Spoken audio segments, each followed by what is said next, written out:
नमस्कार दोस्तों, online job help में आपका स्वागत है। मैं हूं अंकित सर। मैंने पर्सनली 2 बार एयरफोर्स का एग्ज़ाम पास किया है और सिलेक्शन भी लिया है। बाकायदा 6 महीने की जेबीपीटी भी कंप्लीट की है, जिसे जॉइंट बेसिक फेस ट्रेनिंग बोलते हैं। और मैं आपकी इंग्लिश फैकल्टी भी हूं ऑनलाइन जॉब हेल्प चैनल पर। दोस्तों, हम आपके लिए एक इंग्लिश का क्रैश कोर्स लेकर आए हैं, जिसमें हम जिन टॉपिक की जितनी ज़्यादा इम्पोर्टेंस है, प्रायोरिटी के अकॉर्डिंग टॉपिक्स कंप्लीट करते चलेंगे। फॉर एग्जांपल, सबसे इम्पोर्टेंट टॉपिक जैसे वॉइस है, नरेशन है, इनसे गारंटेड क्वेश्चन आते ही आते हैं, तो हम इन्हें पहले कंप्लीट करेंगे और बाकी जो दूसरे टॉपिक बच जाते हैं उन्हें ऐसे प्रायोरिटी के अकॉर्डिंग करते चलेंगे। तो आप भी समझते हैं कि इंग्लिश की इम्पोर्टेंस, जनरली हम एयरफोर्स की बात करें यहाँ पर, तो एयरफोर्स एक्स और वाई ग्रुप है, दोनों में ही आती है, दोनों में 20-20 नंबर का आता है। और एग्ज़ाम भी बिल्कुल डेफिनेट है, कोई डरने वाली बात ही नहीं है। 20 क्वेश्चन आते हैं जो बिल्कुल डेफिनेट है। जैसे एक क्वेश्चन वॉइस का आएगा, एक क्वेश्चन नरेशन का आएगा, एक क्वेश्चन प्रेपोजिशन पर आ जाएगा, एक क्वेश्चन आर्टिकल का आएगा, एक क्वेश्चन सब्जेक्ट वर्ब एग्रीमेंट का आ जाएगा, एक क्वेश्चन भाई टेंस से रिलेटेड आ जाएगा। और लगभग 2 सिनोनियम, मतलब एक सिनोनियम आ जाएगा, एक एंटोनियम आ जाएगा। तो इस टाइप से, और एक 5 नंबर का पैसेज आता है, तो आपका पेपर फिक्स रहता है। तो ज़्यादा डरने वाली बात है नहीं। तो आज मैं आपके लिए लेकर आया हूँ एक प्यारा सा टॉपिक, वॉइस। देखो भाई, शुरू करते हैं। वॉइस 2 टाइप का होता है, जैसा कि आप स्क्रीन पर देख पा रहे हैं, active voice and passive voice है। तो देखो भाई, सबसे पहले जैसे हम एग्जाम्पल लेते हैं कि एक्टिव वॉइस का एग्जाम्पल है आई एम टीचिंग राम, तो इसका पैसिव बन जाएगा Ram is being taught by. तो ठीक है दोस्तों, यही मैं आपको दोबारा समझाता हूँ। जैसे अपन ने एग्जाम्पल लिया है आई एम टीचिंग राम, मैं इस एग्जाम्पल की बात कर रहा हूँ। तो देखो भाई, इसका पैसिव क्या बन जाएगा, Ram is being taught by me. मैं हिंदी ट्रांसलेशन करता हूँ, आई एम टीचिंग राम, मैं राम को पढ़ा रहा हूँ। तो इसका पैसिव क्या बनेगा, हिंदी ट्रांसलेशन करके देखते हैं। राम को मेरे द्वारा पढ़ाया जा रहा है, Ram is being taught by me. चलो भाई, सबसे पहले मिथ मैं ये क्लियर कर देता हूँ कि वॉइस और नरेशन में बच्चे कंफ्यूज हो जाते हैं। बच्चे जनरली कंफ्यूज रहते हैं कि भाई टेंस चेंज किस में करना होता है और किस में चेंज करना नहीं होता है। तो मैं आपको बता दूं भाई कि वॉइस में टेंस चेंज नहीं किया जाता, नरेशन में टेंस चेंज किया जाता है। तो भाई आप समझ गए ना कि नरेशन में टेंस चेंज होता है, वॉइस में टेंस चेंज नहीं होता है। तो बस यही सिंपल सी बात मैं एक आपको बताना चाहता था, सिंपल सा डिफरेंस। क्योंकि देखो, वॉइस में होता क्या है, बात को कहने का तरीका बदलता है। जैसे आई एम टीचिंग राम, मैं राम को पढ़ा रहा हूँ, तो इसका पैसिव बन गया Ram is being taught by me, Ram को मेरे द्वारा पढ़ाया जा रहा है। अब मैं आपको बताता हूँ कि हमें पैसिव की ज़रूरत ही क्यों पड़ी। Why do we need passive voice, हमें पैसिव वॉइस की ज़रूरत ही क्यों पड़ती है। तो भाई देखो, मैं सिंपली सबसे पहले यही चीज़ बताऊँगा कि देखो भाई, नंबर 1 रीज़न हाईलाइट करने की वजह से, जैसे हम एग्जाम्पल 1 ही लेते हैं, तो इसमें क्या था, आई एम टीचिंग राम। तो इसमें ये था आई एम टीचिंग राम, कि मैं राम को पढ़ा रहा हूँ।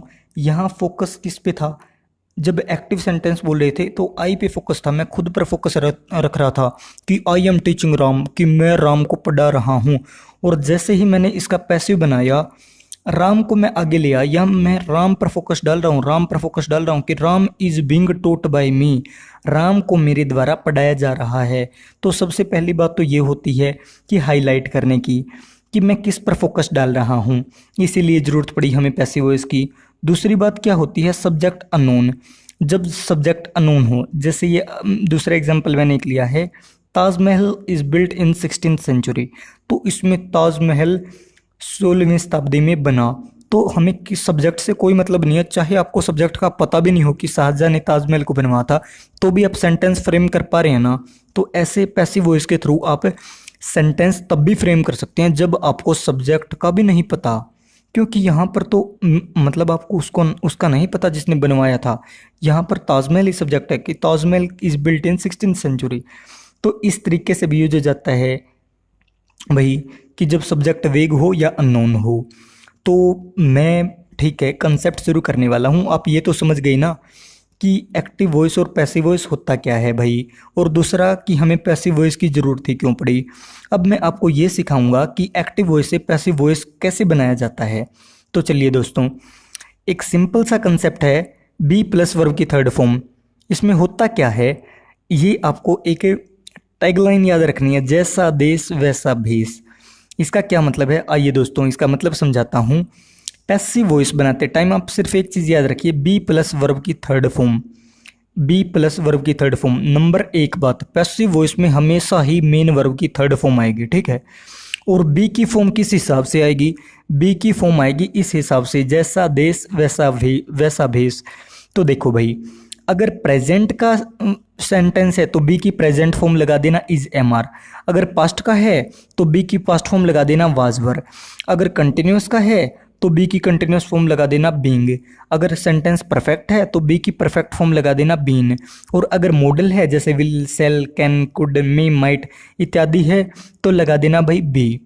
मैं दोबारा बता रहा हूँ, देखो भाई, अगर सेंटेंस है प्रेजेंट का, आगे बकायदा आपको एग्जाम्पल देकर समझाऊंगा, अभी सिर्फ इतना सीख लो कि कंसेप्ट क्या है। बी प्लस वर्ब की थर्ड फॉर्म, कि मेन वर्ब की हमेशा थर्ड फॉर्म आएगी और बी की फॉर्म आएगी उस हिसाब से जैसा सेंटेंस है। अगर सेंटेंस प्रेजेंट का है तो बी की प्रेजेंट फॉर्म आ जाएगी, अगर सेंटेंस पास्ट का है तो बी की पास्ट फॉर्म आ जाएगी। अगर सेंटेंस है कंटिन्यूस है, चाहे कोई सा कंटिन्यूस हो, प्रेजेंट कंटिन्यूस, पास्ट कंटिन्यूस है, तो बी की कौन सी फॉर्म आएगी, बीइंग आएगी। और अगर सेंटेंस है परफेक्ट, चाहे कोई सा परफेक्ट हो, प्रेजेंट परफेक्ट हो, पास्ट परफेक्ट हो, फ्यूचर परफेक्ट हो, तो बी की फॉर्म आएगी बीन आएगी। और भाई अगर मॉडल है तो उसके साथ आपको पता भी होगा कि हमेशा वर्ब की फर्स्ट फॉर्म आती है तो बी आएगा, ठीक है। आपने एक चीज़ सुनी होगी, मैं यहाँ पर एक चीज़ क्लैरिफाई कर देना चाहता हूँ कि आपने सुना है ना V1, V2 और V3, तो आपने एक और चीज़ सुनी होगी कि देखो भाई होता क्या है कि बी वाज बीन, सुना है आपने, बी वाज बीन। तो है क्या कि V1, ये बी तो V1 है मतलब प्रेजेंट है, तो बी की present form is am are होती हैं। और ये V2 है वाज और वर होता है। और V3 है बीन, परफेक्ट फॉर्म बीन होती है। तो ठीक है, ये चीज़ मैं आपको समझाना चाहता था। चलिए दोस्तों, और आगे मैं इन चीज़ों को क्लैरिफाई करता हूँ।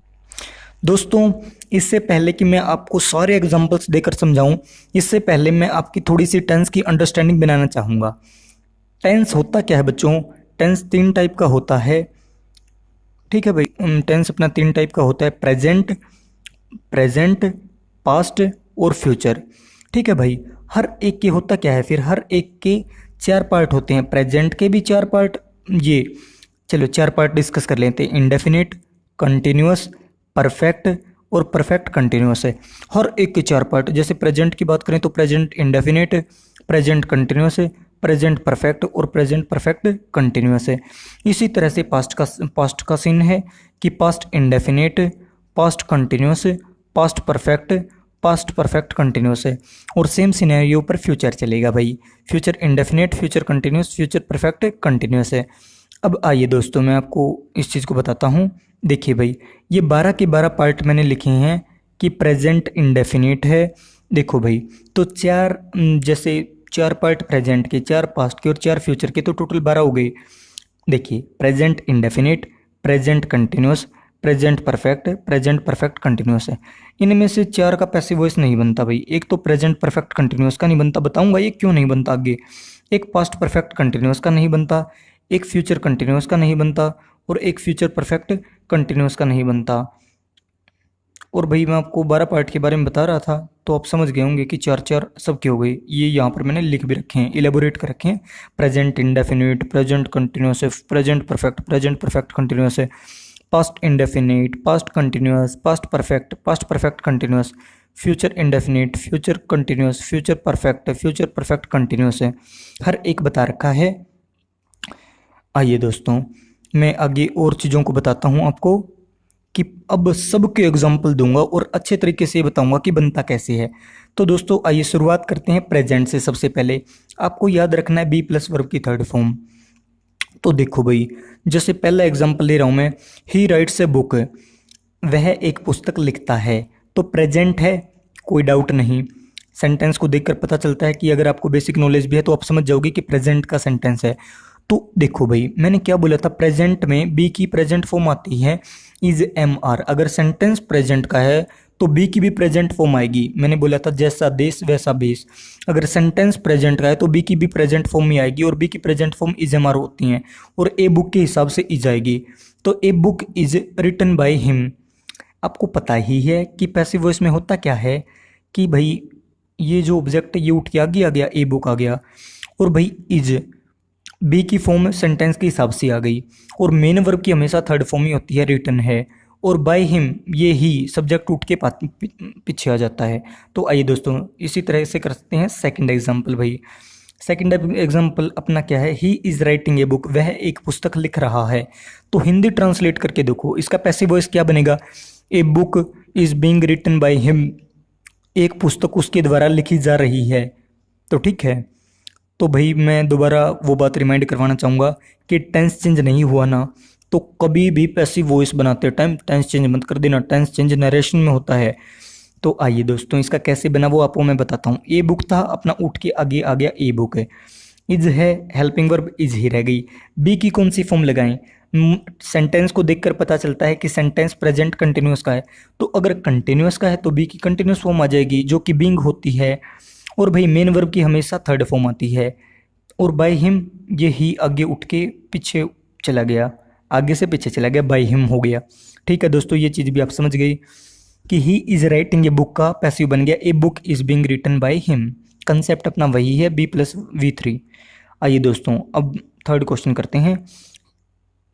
अपना पहला आप समझ भी गई होंगे कि मैंने टाइप वाइज ले रखे हैं ये। सबसे पहले प्रेजेंट इंडेफिनिट का एग्जांपल, फिर प्रेजेंट कंटिन्यूअस का, फिर प्रेजेंट परफेक्ट का, फिर प्रेजेंट परफेक्ट कंटिन्यूअस का, और इसी तरह से पास्ट के चलेंगे, इसी तरह से फ्यूचर के।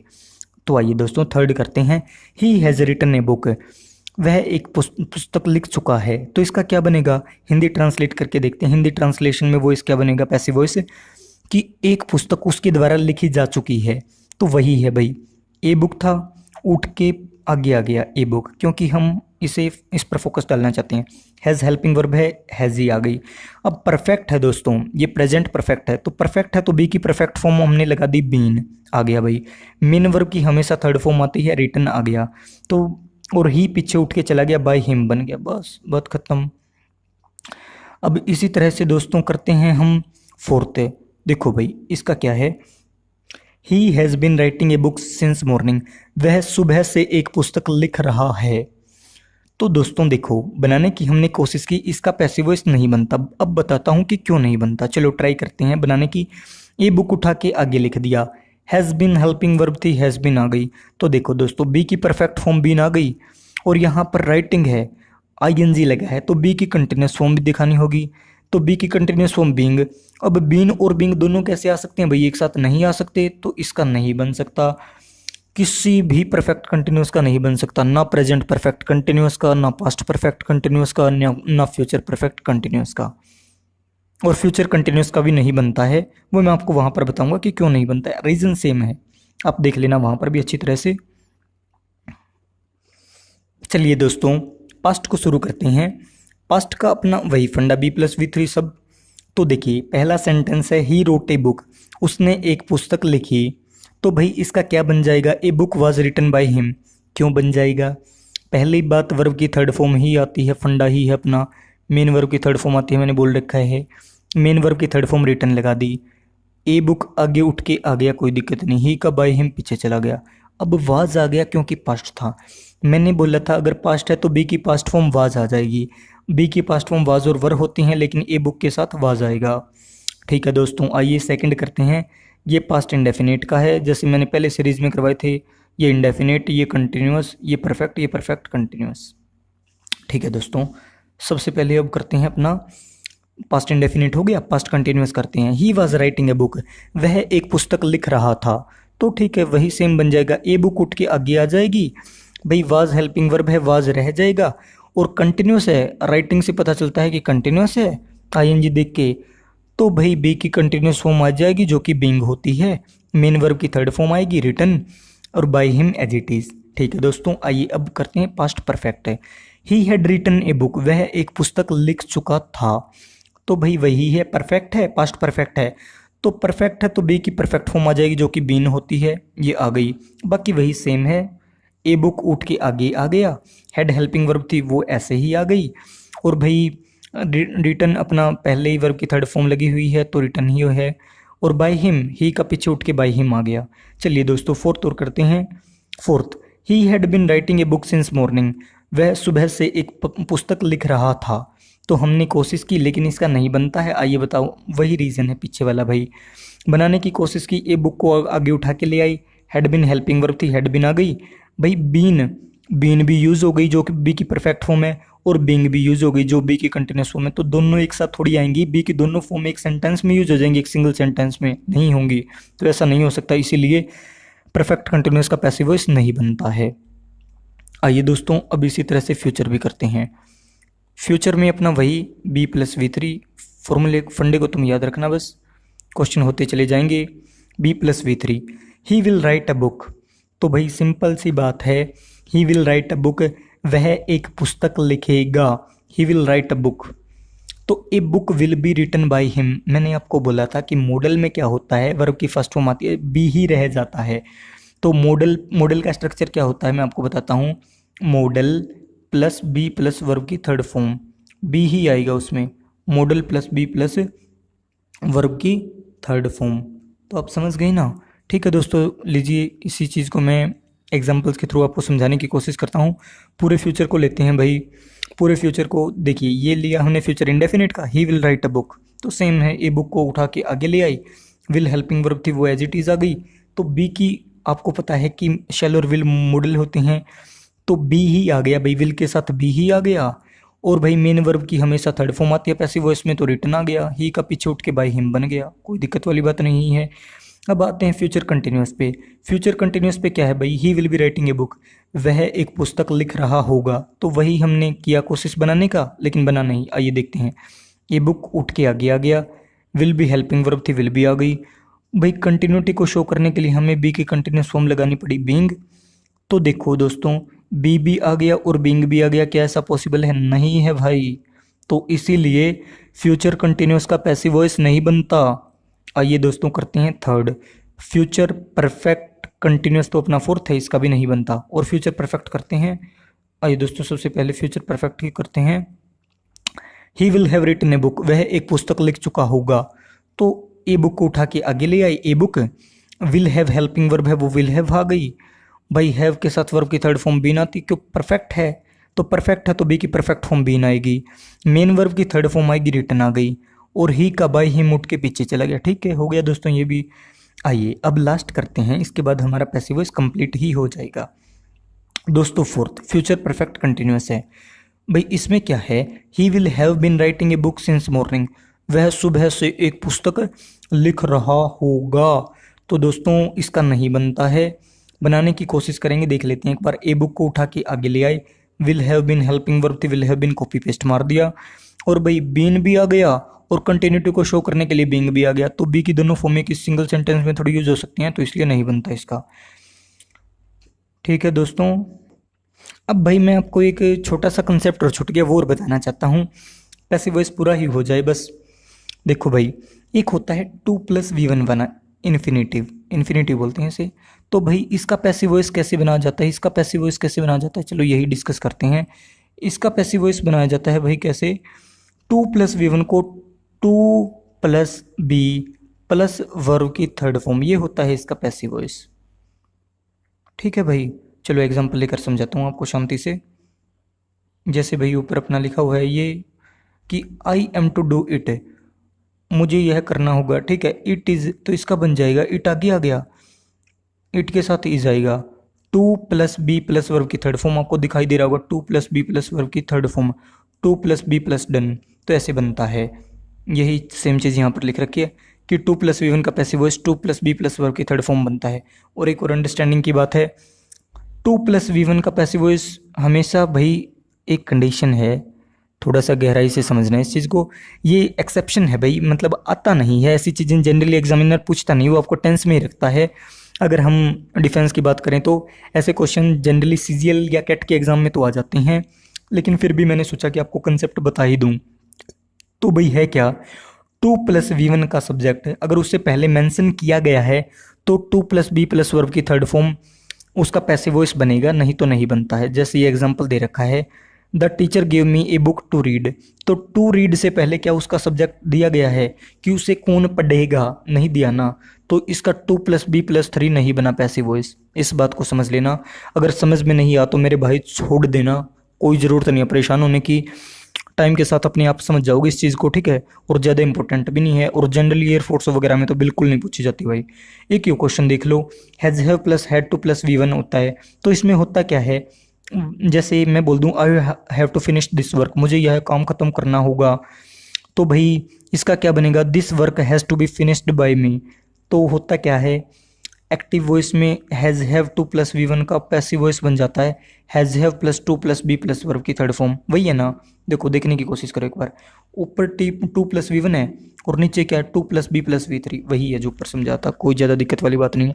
ठीक है दोस्तों, आपका पैसिव वॉइस कंप्लीट हो गया। और भाई एग्जाम वगैरह के बारे में ज़्यादा टेंशन मत लेना, एग्जाम 101% कंडक्ट होंगे, आपको पता है, कोई ज़्यादा दिक्कत लेने वाली बात नहीं है। आराम से शांति से अपनी तैयारी करो।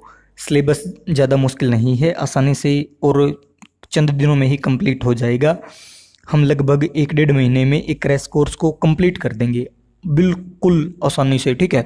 20 में से आपके मतलब 20 ही नंबर आ जाएंगे, अगर शांति से जो मैं पढ़ाऊँगा अगर उसे कर लोगे तो। ठीक है भाई, ठीक है दोस्तों।